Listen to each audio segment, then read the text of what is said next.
من علم فيه وتعلم من أكرمه فهو مكرم وجزاء الحسنى إحسان. طبتم يا أهل القرآن. اعوذ باللہ من الشیطان الرجیم. بسم اللہ الرحمن الرحیم. رب اشرح لی صدری ویسر لی امری واحلل عقدۃ من لسانی یفقہوا قولی. رب یسر ولا تعسر وتمم بالخیر. آمین یا رب العالمین. غیر سے افعال میں الحمدللہ ہم مضاف مکمل کر چکے، اور اب تک غیر سے افعال میں ہم نے محموز کو بھی پڑھ لیا ہے. آج ہم غیر سے فعل کی تیسری قسم معطل، اس کے بارے میں انشاءاللہ تعالی تفصیل سے جو ہے وہ مطالعہ کریں گے. آپ کو یاد ہوگا کہ جب ہم نے غیر سے افعال کے بارے میں پڑھنا شروع کیا تھا تو غیر سے افعال کی ڈیفینیشن میں نے آپ کے سامنے یہ کی تھی کہ ایسے افعال جن کے حروف مادہ میں کسی جگہ پر حمزہ آ جائے، حرف کی تکرار ہو جائے، یا حروف علت میں سے کوئی حرف آ جائے. ان تین صورتوں میں فعل صحیح فعل کی فہرست سے نکل جاتا ہے اور غیر صحیح فعل ہو جاتا ہے. اگر حمزہ آ جائے تو اسے محموز کہتے ہیں، اور پھر محموز میں ہم نے محموز الفا، محموز العین اور محموز اللام کو دیکھا تھا. اس کے بعد ہم نے حرف کی تکرار کے حوالے سے مضاف تفصیل سے پڑھا. آج ہم فعل کے حروف مادہ میں حروف علت کے حوالے سے انشاءاللہ تعالی اس سبق کو دیکھ رہے ہیں. تو پہلی بات یہ کہ جب کسی فعل کے حروف مادہ میں کسی جگہ پر حرف علت آ جاتا ہے تو اس کو گرامر کی اصطلاح میں معطل فعل کہتے ہیں.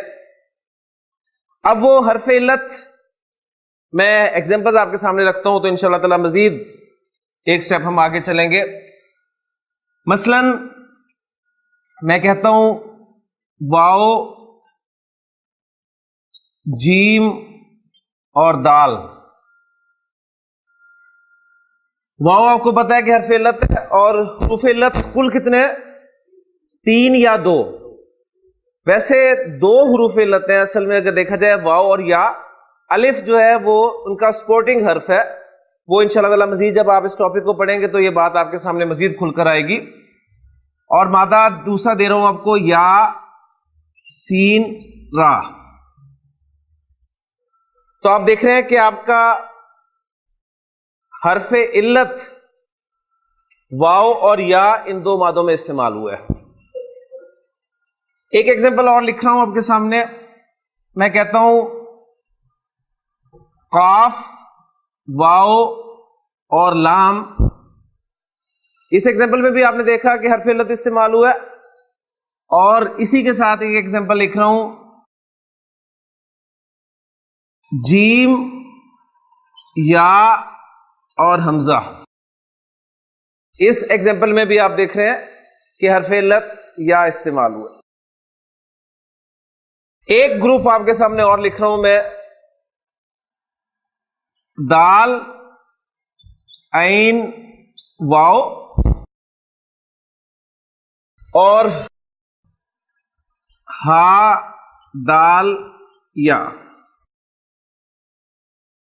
یہ 6 مادے میں نے آپ کے سامنے لکھے ہیں، اور ان 6 مادوں میں آپ دیکھ رہے ہیں کہ حروف علت واو اور یا استعمال ہوئے ہیں. جو پہلا گروپ ہے اس میں اگر آپ غور کریں تو آپ کا جو حرف علت ہے واو یا وہ کس جگہ پر استعمال ہوا ہے؟ فا کلمہ کی جگہ پر استعمال ہوا ہے. یعنی آپ کے فعل کے جو 3 حروف ہیں فا، عین اور لام، ان میں فا کلمہ کی جگہ پر استعمال ہوا ہے. جو دوسرا گروپ ہے اس میں حرف علت کس جگہ پر استعمال ہوا ہے؟ آپ دیکھ رہے ہیں عین کلمہ کی جگہ پر استعمال ہوا ہے. اور جو تیسرا گروپ ہے اس میں حرف علت کس جگہ پر استعمال ہوا ہے؟ لام کلمہ کی جگہ پر استعمال ہوا. تو اب ذرا ذہن میں تازہ کریں، محموز جب ہم نے پڑھا تھا تو حمزہ کے حوالے سے پڑھا تھا کہ حمزہ اگر فا کلمہ کی جگہ پر استعمال ہوگا تو اسے کیا کہیں گے؟ محموز الفا اگر عین کلمہ کی جگہ پر استعمال ہوگا تو اسے کہیں گے محموز العین، اور لام کلمہ کی جگہ پر استعمال ہوگا تو اسے محموز اللام کہیں گے۔ اب اسی اعتبار سے یہ تینوں گروپ جو ہیں معطل کے گروپ ہے، ٹھیک؟ جو پہلا گروپ ہے، اگر آپ کا حرف علت فا کلمہ کی جگہ پر استعمال ہو رہا ہے تو اس کو ہم کہیں گے معطل الفا، معطل الفا، جس طرح محموز الفا تھا اسی طرح معطل الفا۔ عین کلمہ کی جگہ پر حرف علت آ رہا ہے تو آپ اسے کہیں گے معطل العین، اور اگر لام کلمہ کی جگہ پر حرف علت آ رہا ہے تو اس کو آپ کہیں گے معطل اللام۔ اب یہ چونکہ نام تھوڑے سے ذرا مشکل ہیں، انہی تینوں کیٹیگریز کے آپ کو ایک اور نام جو ہے گرامر کی کتابوں میں ملیں گے، یعنی جسے ہم معطل الفا کہہ رہے ہیں، اس کو گرامر کی کتابوں میں مثال کے نام سے شو کیا جاتا ہے، یعنی معطل الفا کا دوسرا نام ہے مثال۔ معطل العین اس کا دوسرا نام ہے اجوف،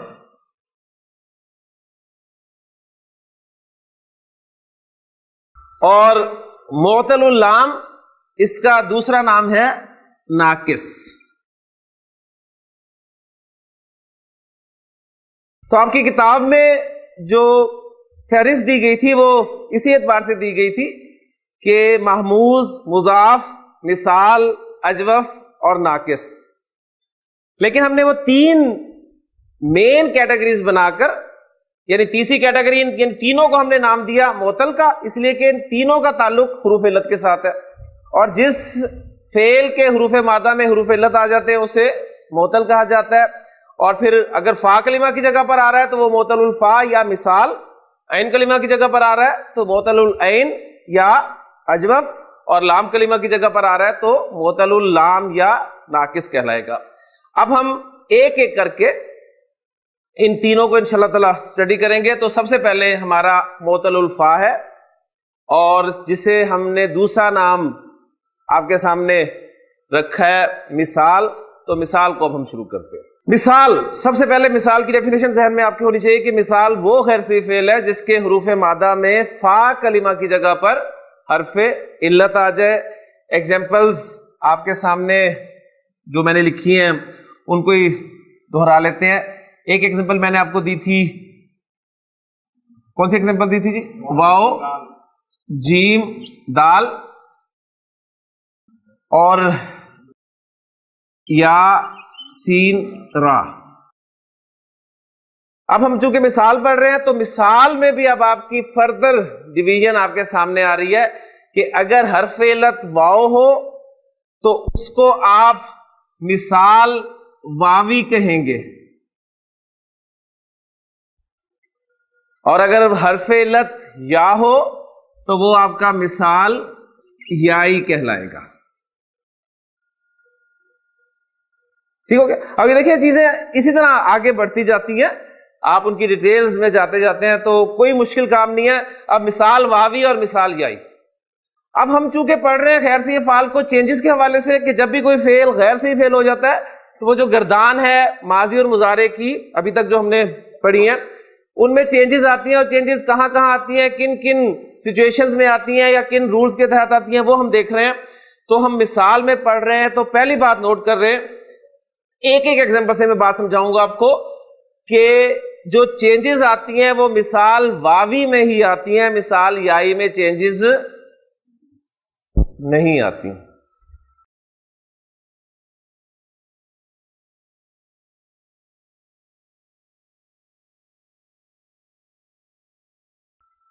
اور جب یہ آپ سے بات کی جاتی ہے، ایک رول بیان کیا جاتا ہے، تو رول وہی ہوتا ہے جس کا کوئی نہ کوئی ایکسیپشن ضرور ہوتا ہے۔ تو اگر آپ کے سامنے کوئی ایسی ایگزامپل آ جائے تو اسے ایکسیپشن کہہ کے آپ اگنور کر سکتے ہیں، ورنہ قاعدہ جو ہے وہ یہی ہے کہ چینجز جو ہیں مثال واوی میں ہی آئیں گی، مثال یائی میں چینجز نہیں آتی۔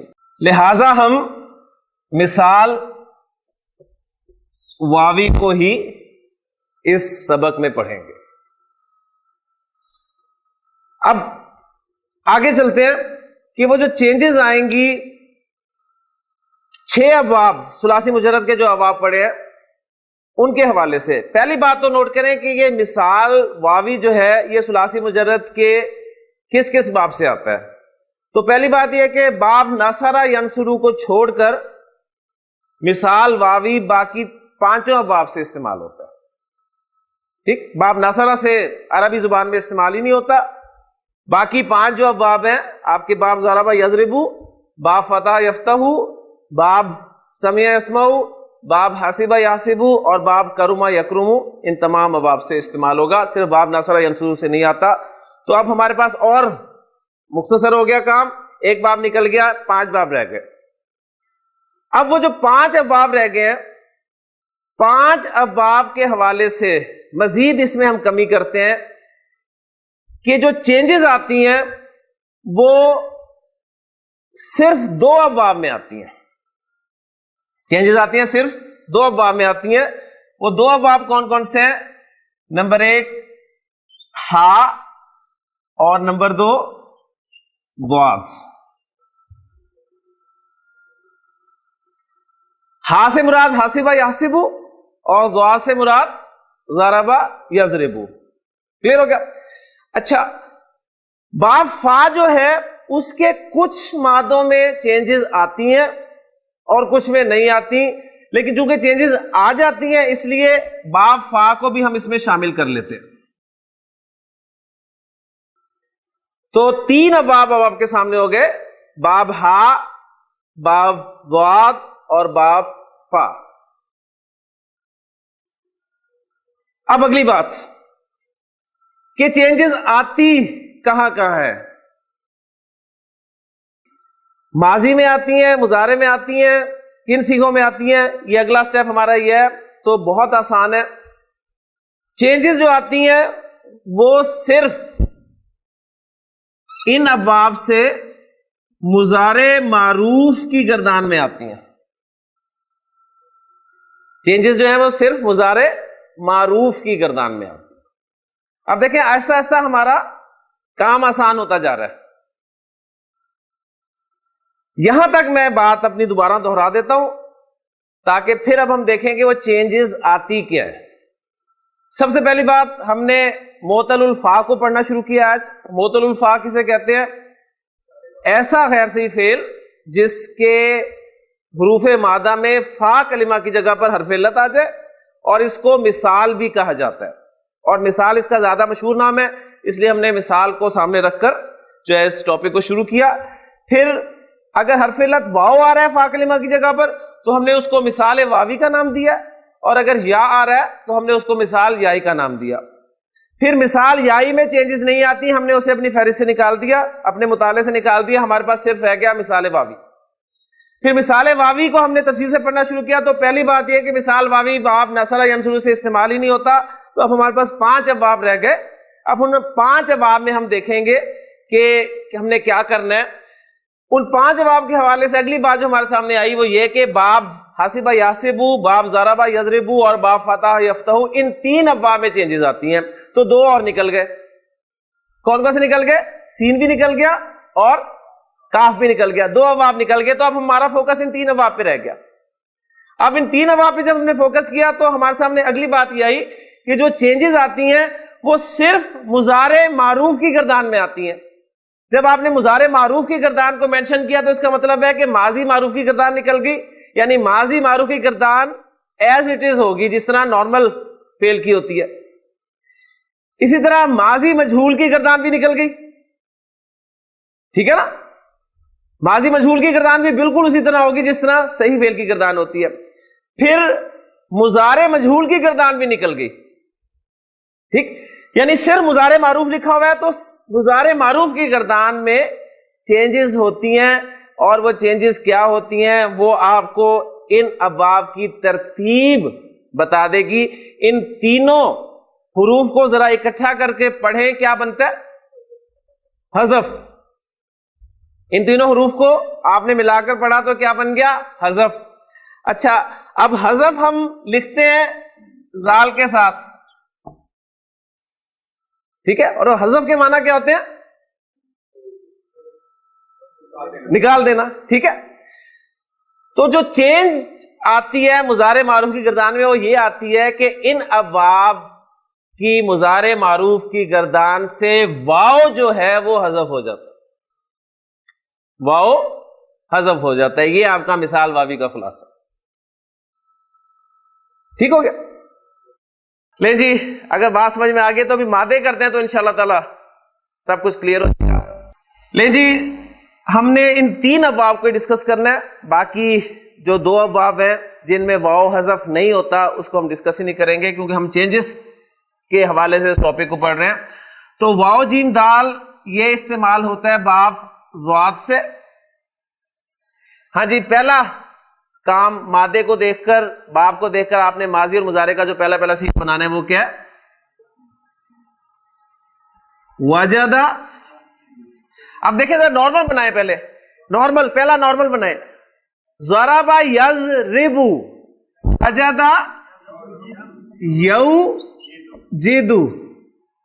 تو ماضی میں تو چینج ہونی نہیں، یہ تو ہم پڑھ چکے ہیں. صرف مضارع معروف کی گردان میں چینج ہوگی، اور چینج کیا ہوگی؟ واو حذف ہو جائے گا، واو ڈراپ ہو جائے گا. کیا بچ گیا؟ یجد. وجد یجد. لیں جی، یجد سے گردان. یجد تجد تجد اجد نجد. یجدانی تجدانی تجدانی تجدانی. یجدونا یجدنا تجدونا تجدنا تجدینا. اتنی سی بات تھی. اور وجدہ تو گردان ماضی نو چینج. وجدہ وجدہ وجدو وجدت وجدتا وجدنا وجدتا وجدتما وجدتم وجدتی وجدتما وجدتنا وجدتو وجدنا. نو چینج. ٹھیک ہے جی. تو وجدہ یجدو کے معنی ہوتے ہیں پانا. ٹھیک ہے. وجدہ کا، وجدہ کا، اس نے پایا تجھے. ٹھیک ہے. ضالن فہدا. ووجدک عائلا فاغنا. قرآن مجید میں استعمال ہوا. پھر یہ بھی مادہ استعمال ہوا ہے. ایک مادہ اور پریکٹس کرتے ہیں. واو عین دال. جی باب ذرا بس ہی پریکٹس کروا رہا ہوں آپ کو. ماضی کیا بنا؟ وعدہ. اور مضارع اب یہ سٹیپ سکپ کر دیں. کیا بن جائے گا؟ یعدو. وعدہ یعدو. یعدو تعدو تعدو عائدو نائدو. یعدانی تعدانی تعدانی تعدانی. یعدونا یعدنا تعدونا تعدنا تعدینا. ایک مادہ اور کریں. واو زا اور را. جی ماضی کیا بنا؟ وزرا. باب ذرا بس ایک کثرت سے استعمال ہوتا ہے. وزرا یزرو. وزرا یزرو. یزرو تزرو تزرو ازرو نزرو. یزرانی تزرانی تزرانی تزرانی. یزرونا یزرنا تزرونا تزرنا تزرینا. وزرا یزرو کے معنی ہوتے ہیں بوجھ اٹھانا. بوجھ اٹھانا. اسی سے لفظ بنتا ہے وزر. وزر بوجھ کو کہتے ہیں. اب دیکھیں قرآن مجید کی وہ آیت آپ کے سامنے آنی چاہیے کہ لا تزرو. لا تزرو سیکھا کون سا ہے؟ تزرو. یعنی یہاں آپ کا ذہن جا رہا ہوگا یزرو تزرو. تزرو دو جگہ آ رہے، تو واحد مؤنث غائب کا سیکھا یا واحد مذکر حاضر کا سیکھا. ٹھیک ہے. اب یہاں تک آپ دونوں ترجمے کر سکتے ہیں اس سٹیپ تک کہ وہ بوجھ نہیں اٹھائے گی یا تو بوجھ نہیں اٹھائے گا. یہاں تک دونوں ترجمے جو ہیں ممکن ہیں. لیکن لا تزرو وازرتن، اب آگے حالت رفع میں اسم آ گیا تو یہ اس تزرو کا فاعل ہو گیا. اگر یہ حاضر کا صیغہ ہوتا تو فاعل کبھی بھی ظاہر نہ ہوتا. سیکنڈ پرسن میں فاعل تو ظاہر نہیں ہوتا نا. یعنی فاعل ظاہر کس صورت میں ہوتا ہے؟ صرف تھرڈ پرسن کی صورت میں ہوتا ہے. تو لہذا اب کنفرم ہو گیا کہ یہ واحد مؤنث غائب کا صیغہ ہے. لا تزرو وازرتن، کوئی بوجھ اٹھانے والی بوجھ نہیں اٹھائے گی. ٹھیک ہے. لا تزرو وازرتن وزر اخرى. وزر اخرى. یہ وزر اخرى کیا ہے جی دانش؟ وزر اخرى آسانی کر دی آپ کے لیے گلزار صاحب نے. مرکب اضافی. دیکھیں میں لکھتا ہوں آپ کے سامنے, کسی دوسری کا بوجھ. مرکب اضافی بوجھ مضاف اور کوئی دوسری مضاف ہے. بوجھ کے لیے وزر, وزرن, اور دوسری اس کے لیے اخرا.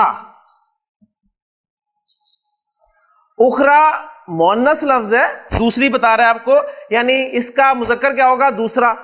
اور دوسرے کی عربی شاید میں آپ کو پہلے بتا چکا ہوں, آخرو. آخرو دوسرا, اور اس کی مؤنث اخرا دوسری. اب اس کو ہم نے مرکب اضافی بنانا ہے. مضاف ہے, مضاف پر الف لام داخل نہیں ہوتا, اعراب ہلکا ہوتا ہے, تو کیا بن گیا؟ وزرو. اور مضاف ہے, حالت جر میں ہوتا ہے, تو اخرا اخرا اخرا. تو وزرو اخرا کسی دوسری کا بوجھ.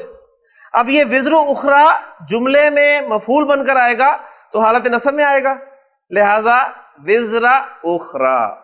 لا تزرو وازرتن, کوئی بوجھ اٹھانے والی نہیں اٹھائے گی بوجھ کسی دوسری کا بوجھ.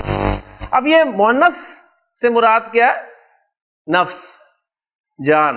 یعنی کوئی جان قیامت کے دن کسی دوسری جان کا بوجھ نہیں اٹھائے گی. جو کچھ جھیلنا ہے وہ خود ہی جھیلنا پڑے. لے جی, باب ضربہ سے ہم نے کچھ مادے پریکٹس کر لیے. اب باب ہا سے ایک آدھا مادہ پریکٹس کر لیتے ہیں. مادہ ہے میرے پاس واو, را اور سا, اور باب ہے ہا. جی کیا بنے گا جی؟ نارمل ماضی مضارع.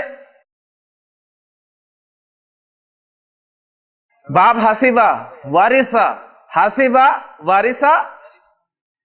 Normal normal یورثو, یورثو. لیکن چونکہ مضارع معروف کی گردان سے واو ڈراپ ہونا ہے, واو ڈراپ کرنے کے بعد کیا بن گیا؟ یارثو. وارثہ یارثو. یارثو سے گردان یارثو تارثو تارثو تارثو نارثو. یارثانی تارثانی تارثانی تارثانی. یارثونا یارثنا تارثونا تارثنا تارثینا. وارثہ وارث ہونا. وارث ہوا کیا عربی ہوگی جی؟ وارثہ. وہ وارث ہوا, وارثہ. ایک ایگزامپل ماضی کی بھی رکھ دوں تو یہ نہ ہو کہ ماضی بھول جائے آپ. وہ وارث ہوا. سلیمان وارث ہوا. وارثہ سلیمانو. فاعل ہے نا, سلیمان وارث ہوا. سلیمان وارث ہوا داود کا. داودا. تو قرآن مجید کی آیت کا ایک حصہ آپ کے سامنے آ گیا. وہ وارثہ سلیمانو داودا. اور حضرت سلیمان علیہ السلام حضرت داود علیہ السلام کے وارث ہوئے. جی سیکھا پہچانے کون سے ہے؟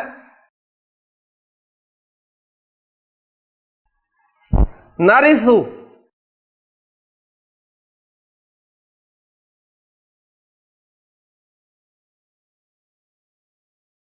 مضارع یارثو تارثو تارثو آرثو نارثو. الف آ گیا تو انا, اور نون آ گیا تو نحنو. نارثو ہم وارث ہوں گے.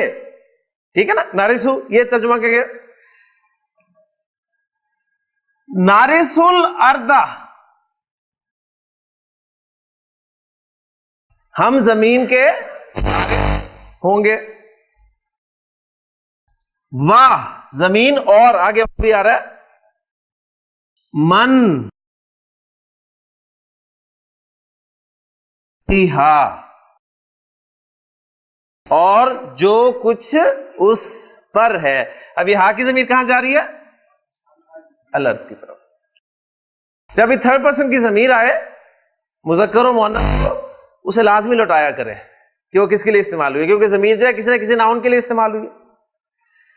نارث الارض ومن علیہا, ہم وارث ہوں گے زمین کے اور جو کچھ اس کے اوپر ہے. جملہ فعلیہ, جملہ فعلیہ نا, جملہ فعلیہ کو ذرا اسمیہ میں کنورٹ کریں, کیونکہ خیر سے افعال جیسے شروع کیے ہم نے, یہ چیزیں سب سائڈ پہ کر دی ہیں تو ذرا ذہن میں تازہ ہو جائے. جملہ فعلیہ کو اسمیہ میں کنورٹ کیسے کرتے ہیں جی؟ کرتے کیا, فارمولہ بتائیں. فاعل کو اٹھاتے ہیں اور فعل سے پہلے لے آتے ہیں. ہاں جی, فاعل کہاں ہے؟ فاعل کہاں ہے؟ فاعل اس کے اندر. فاعل جب بھی کوئی فعل معروف آئے گا اس کا فاعل ضرور ہوگا. اب وہ فاعل یا تو ضمیر کی صورت میں ہوگا یا ظاہر ہوگا. تو اس صورت میں, اور وہ ظاہر دیکھیں صرف تھرڈ پرسن کی صورت میں ہوگا. جب بھی آپ کو, بہت اہم پوائنٹ بتانے لگا, جب بھی آپ کو گردان میں سے صیغہ نمبر 1 یا 4 کے علاوہ کوئی صیغہ نظر آئے تو آپ کو آگے فاعل ڈھونڈنے کی ضرورت ہی نہیں ہے, اس کے ساتھ ہی فاعل موجود ہے. صیغہ نمبر 1 یا 4 کے علاوہ کوئی صیغہ نظر آ جائے تو آپ کو آگے فاعل ڈھونڈنے کی ضرورت ہی نہیں, آگے جانا ہی نہیں. ہاں اگر 1 اور 4 ہے تو ہو سکتا ہے کہ فاعل آگے آ جائے, اس میں پاسبلٹی ہے, اور یہ بھی ہو سکتا ہے کہ ضمیر کی صورت میں ہو, وہاں پر دونوں صورتیں ہیں. لیکن 12 صیغوں میں دوسری پاسبلٹی ہے ہی نہیں. ٹھیک ہو گیا, بہت اہم پوائنٹ ہے. قرآن مجید جب آپ پڑھیں گے تو آپ انشاءاللہ تعالیٰ آدھا کام آپ کا یہی ہو جائے گا. تو نارثو, اس کے اندر جو وہ فاعل نحنو ہے اسے باہر نکال دے. ہاں جی, جملہ فعلیہ سے اسمیہ میں کنورٹ کیوں کرتے ہیں؟ اور پیدا کرنے کے لیے. ہم وارث ہوں گے زمین کے, 2 دفعہ ہم آ گیا ایسے نا, نحنو ہم, نارثو ہم وارث ہوں گے الارض ومن علیہا. اچھا جی, اب یہ جملہ اسمیہ بن گیا. جملہ اسمیہ میں ذرا زور پیدا کریں. کیسے پیدا کرتے ہیں؟ انا لگاتے ہیں نا, پہلے انا لگاتے ہیں, پھر لام لگاتے ہیں, پھر قسم کھاتے ہیں. ٹھیک ہے, انا لگائے. اس کے شروع میں جب انا لگا, اور ایک فارمولا میں نے آپ کو دیا ہوا ہے کہ انا پلس انا از اکول ٹو انی, اور انا پلس نحنو از اکول ٹو انا. انا یا اننا, تو زیادہ انا استعمال ہوتا ہے, تو یہ کیا بن گیا جی؟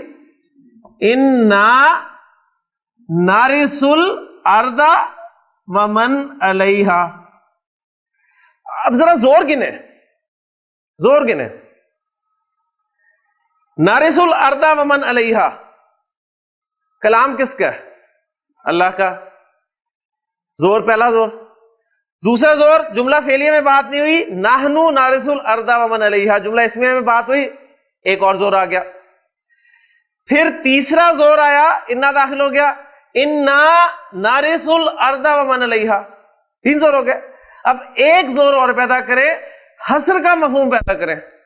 جملہ اسمیہ میں حصر کا مفہوم کیسے پیدا کرتے ہیں؟ یعنی ہی کا مفہوم مبتدا اور خبر کے درمیان میں. اب ذرا غور کریں, آپ کا نحنو مبتدا تھا نا, یہ نحنو مبتدا, اور یہ نارث الارض ومن علیہا پورا جملہ جو ہے یہ خبر بن گیا. اب آپ انا کی وجہ سے وہ اسم بن گیا اس کا, اور یہ اس کی خبر بن گئی. اب آپ اس میں حصر کا مفہوم پیدا کرنا چاہتے ہیں, ہی کا مفہوم پیدا کرنا چاہتے ہیں, تو کیا کرتے ہیں؟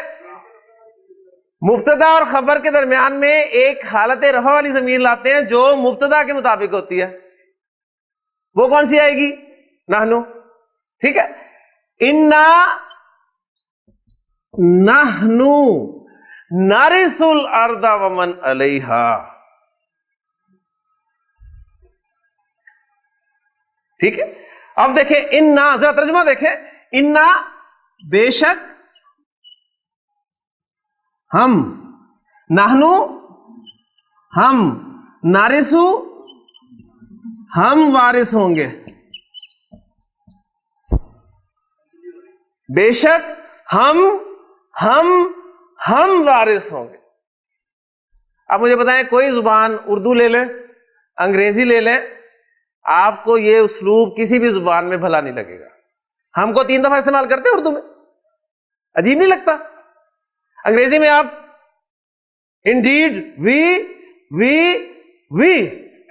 بات نہیں بنتی. لیکن عربی کے دیکھیں خوبصورتی, انا نحنو نارث الارض ومن علیہا.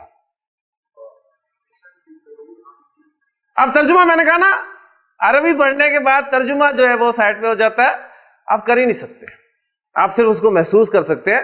اب دیکھیں یہ جو ہم اس دنیا میں جمع کر رہے ہیں, دنیا میں جو کچھ جمع کر رہے ہیں, کس کے لیے جمع کر رہے ہیں؟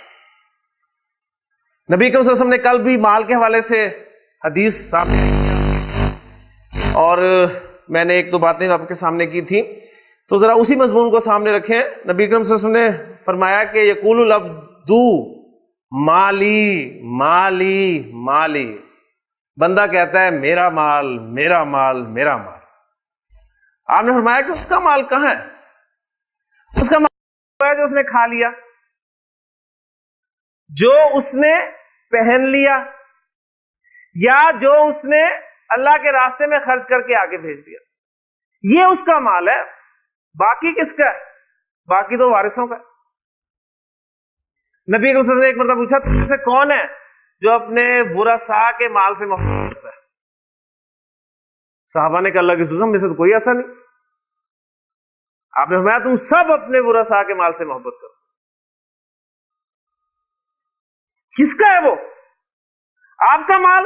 آپ کا مال تو وہ ہے جو آپ نے کھا لیا, پہن لیا, یا اللہ کے راستے میں خرچ کر دیا, وہ آپ کا مال ہے. یہاں آپ کی آنکھ بند ہوئی, کس کا ہے؟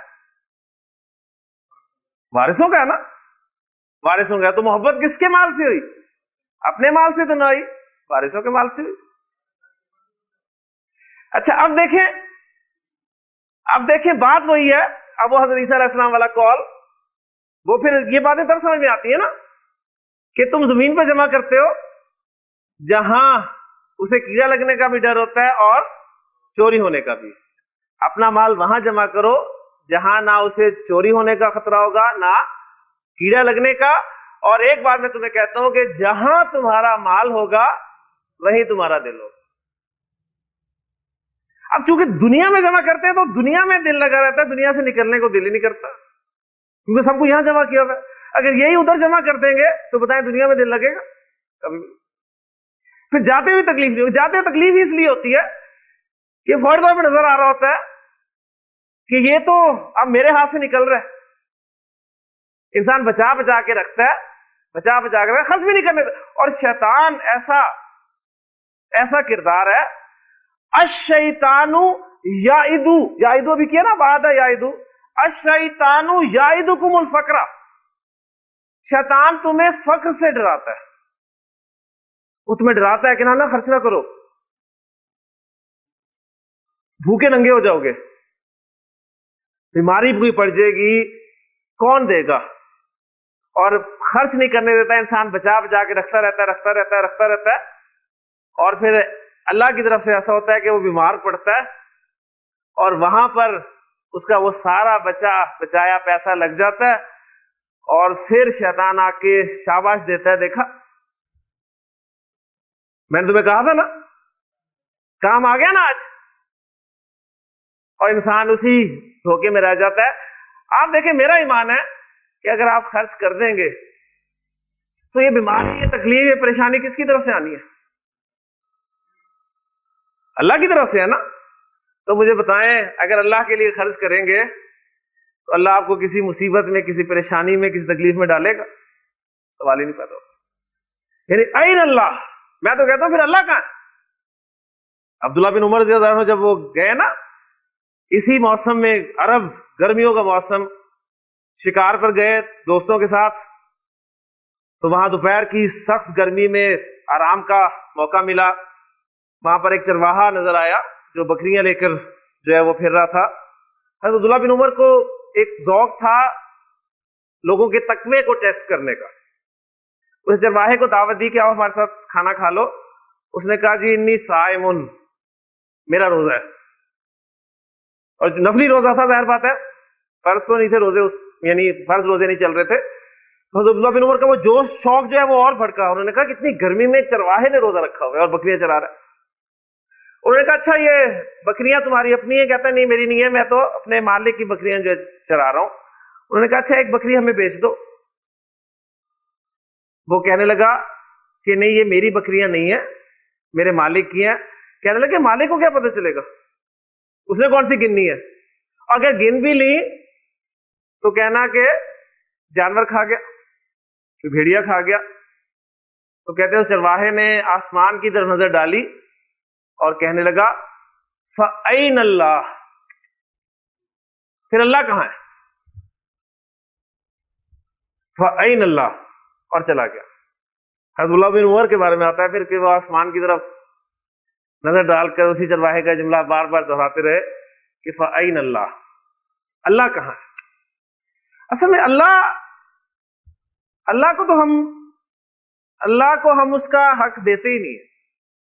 اللہ کو تو ہم نے اپنے سب کاموں سے نکالا ہوا ہے معاذ اللہ. یعنی اللہ ہے, یہ جتنا احساس ہمارے اندر ہوگا اور مضبوط ہوگا اتنا ہمارا ایمان پکا. اللہ ہے, اور یہ قرآن جو ہے یہ آپ کو اسی احساس کو پختہ کرنے میں مدد دیتا ہے کہ اللہ ہے. نبی کے وسلم نے الفاظ یاد ہے نا, وہ جب غار میں تھے تو کیا فرمایا حضرت ابوبکر سے, لا تحزن, ڈر مت, ان اللہ معنا, اللہ ہمارے ساتھ.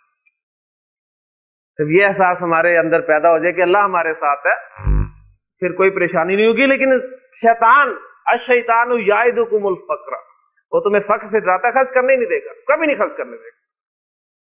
تو بہرحال اب دیکھیں کون وارث ہوگا. اللہ تعالیٰ بیان فرما رہے ہیں جب عرب کے سامنے یہ آیت آئی ہوگی کہ انا نحن نارث الارض ومن علیہا,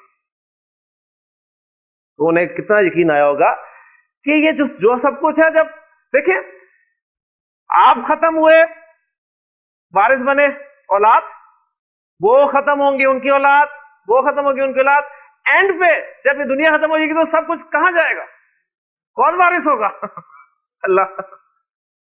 ٹھیک ہے نا, اللہ وارث.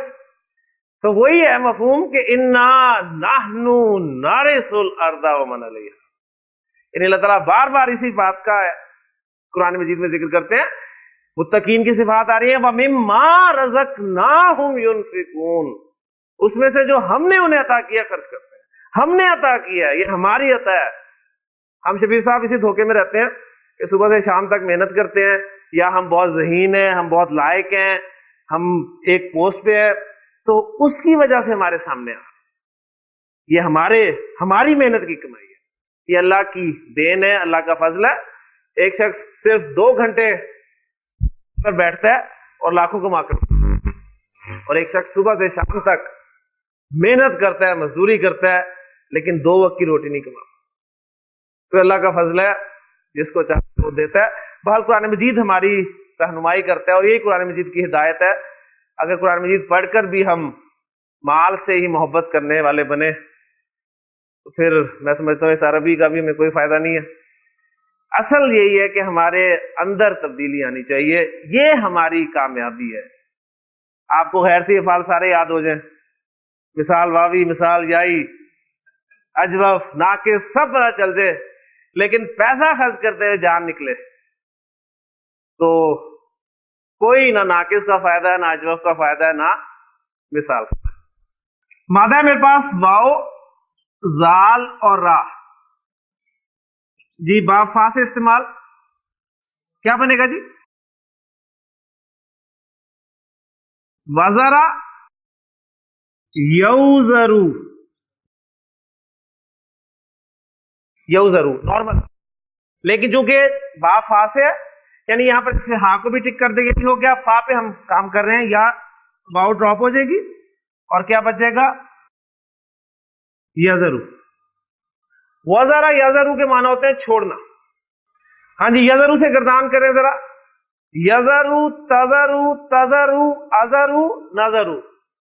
یزرانی, تزرانی, تزرانی, تزرانی, یزرونا, یزرنا, تزرونا, تزرنا, تزرینا. ہاں جی سیگا پہچانے. تذرونا ساؤنڈ کس کی ہے؟ فعل میں اونا ساؤنڈ کس کی ہے؟ جمع مذکر کی. ٹھیک ہے. اب جمع مذکر غائب ہے یا حاضر ہے کہاں سے پتہ چلے گا؟ علامت مضارع سے. علامت مضارع اگر یا ہے تو غائب ہے, تا ہے تو حاضر ہے. تو جمع مذکر حاضر یہی سیکھا ہوا نا. ترجمہ کریں کیا بنے گا؟ تذرونا تم چھوڑ دیتے ہو. فعل اور فاعل ہاں جی سیکھا آیا تو آگے فاعل مجھے ڈھونڈنے کی ضرورت ہے نہیں نا. کیوں؟ اس لیے کہ پہلے اور چوتھے سیکھے کے علاوہ سیکھا ہے, ساتھ ہی فاعل مینشن فوری طور پہ فاعل مینشن کرتے. اچھا جی تم چھوڑ دیتے ہو, آگے میں مفعول لا رہا ہوں. تذرون